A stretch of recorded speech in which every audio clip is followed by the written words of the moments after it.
Coach Jason Simpson, we're at Snappy Tomato Pizza, and Skyhawk Talk continues. Again, basketball coach Heath Troyer will join us in just a little bit. The basketball team set to play Thursday night. Okay, Coach, let's talk about the Mississippi State matchup. Did you have any idea when they were on the schedule that you would face the #1 team in the country when you faced them November 8, 2014? No. Yeah. Now, you went to school there. Yeah, my first 2.5 years in college. Started out there, obviously from the state of Mississippi. So, been following that program for a long, long time. And so, like I was saying today, very, very proud of what they've done, being a Mississippian and being a former student there, and I think a lot of what Coach Mullen's done for that program, and the athletic director Scott Strickland. I just think it's just from going to the World Series, Omaha a year ago or 2 years ago, and now their football team's #1 ranked in the country.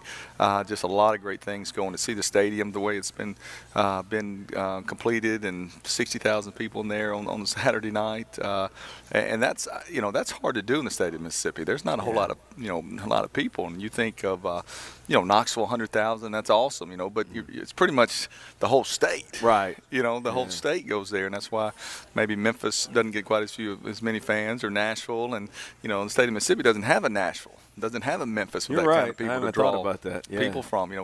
We had Jackson, Mississippi, and then all the way down to the coast, and a lot of those people go to Baton Rouge and watch the Tigers and things like that. So now, where did you grow up? In Ellisville, which is right outside of where Southern Miss is. Okay. And in Ellisville, Mississippi. Matter of fact, my parents still live in Hattiesburg, which is much further south. Yes, we're 3.5 hours south of Starkville, or Stark Vegas, as they say. They call it Stark Vegas. Now, and you were there. You were at Mississippi State 90, 91, and 92. Yeah. Right. Yes. As a member of the baseball and football team. You're right. Never a great player on the team, on scholarship there, football scholarship, and but great memories. Still a lot of people there. I mean, Coach Felker, who recruited me out of high school, he's still there. I hope I get a chance to see him before the game. He's on the staff there, and a lot of people in West Tennessee. Coach Felker being from Brownsville. He actually told me one time that his dad actually coached here at Martin one year. Really? Babe Felker, I believe his name. I'm pretty sure that's what he told me. Yeah.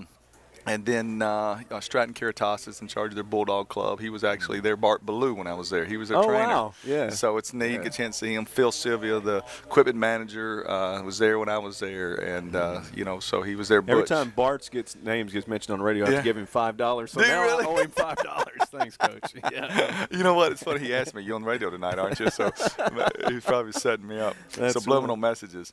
So it's good to see. Now, and actually their athletic director, Scott Strickland, was actually a student when I was there. Wow. And so his career's taken off, and what a great job and passion he has for that university.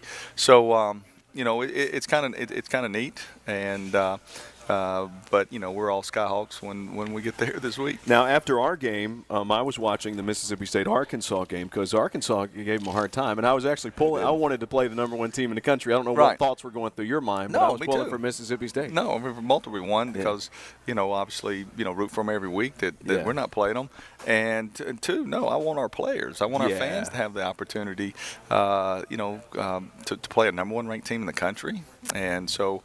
I hope they are playing that national championship game and then win the SEC West, and they play Alabama the next week, and so we were kidding with the quarterbacks today. Hey, you know what? Nick Saban's going to see you on tape next week as he gets ready, to prepare. That's right. Don't embarrass me. That's So and that's. Do you know who's broadcasting the game?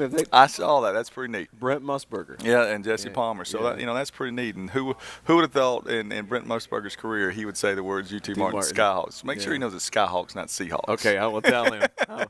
And I'm actually I'm working with a guy, some in California, and he was asking me. He said, "Well, now what's the scouting report on UT Martin? Because I know you play Mississippi State coming up Saturday." So it's phenomenal how this game is magnified more than probably any game that we've ever played in the history of the school. Right. Well, it's already on the top 25. I saw it going across the ticker this morning. Some of the players were talking about it.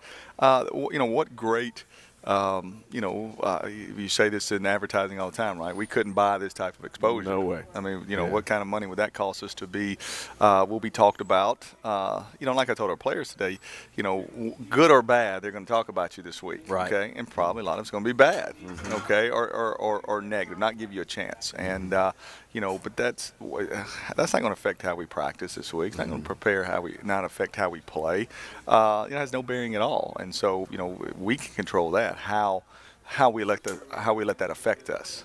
You're already going to have a hard enough time when the ball's kicked off. Right. Don't waste your time this week listening to anybody around, back home or wherever tell you, oh, you're playing no one team in the country, you got no chance and all that. What good does that do us to waste energy on that?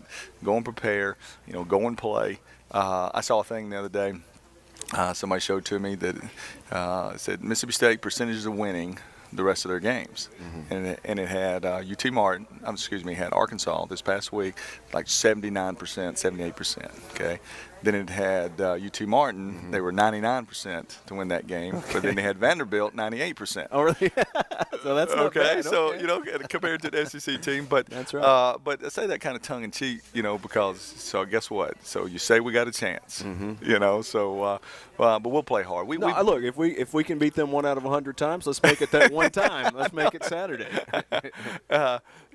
We went there in 2010, and I was looking at those statistics the other day, and now they beat us 40-something or whatever. We couldn't get in the, we turned the ball over in the red zone, but we moved it from 20 to 20, and we built a lot of confidence from that. We really did.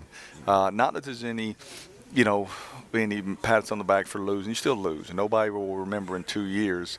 Right. They'll see our they'll remember if you win, but they remember who you lost to, and that's just we're all like that. But I know this: our football team, the stability of our team grew even back in 2010. I think it was 10 or so, whenever Charles Sweden was a freshman, and we went and played Knoxville, and he didn't even play. But he was redshirted that year, and I traveled him and Matt Axline and Sam Curtis and the guys that are seniors for us this year. Those guys were all babies and young players for us, and they got to travel. And so, that's what kind of sticks in your mind, right? When, for whatever motivation that's able to give them and to see those type of things, we've been able to draw from those experiences over the years. Right. Has it helped us win 4 games in a row once we went through a tough time early? I don't know, but I believe that part of their foundation of being good players and believing in what we want to be about here starts with having opportunities. And there'll be some freshmen this week that I'm going to take to travel that are the new guys that, there's a couple young players that we're really, really excited about that hadn't played it down this year that are redshirted, and they don't even know it yet. But I'm going to travel a couple of them because I want them to be a part of this and in the years to come to draw from these experiences. Awesome. 3 o'clock. It's Saturday. We go on the air at 2:30. It's also on the SEC Network. Coach, we'll see you there. Thank you. Hey, looking forward to it. Coach Jason Simpson. More coming up. Skyhawk Talk continues.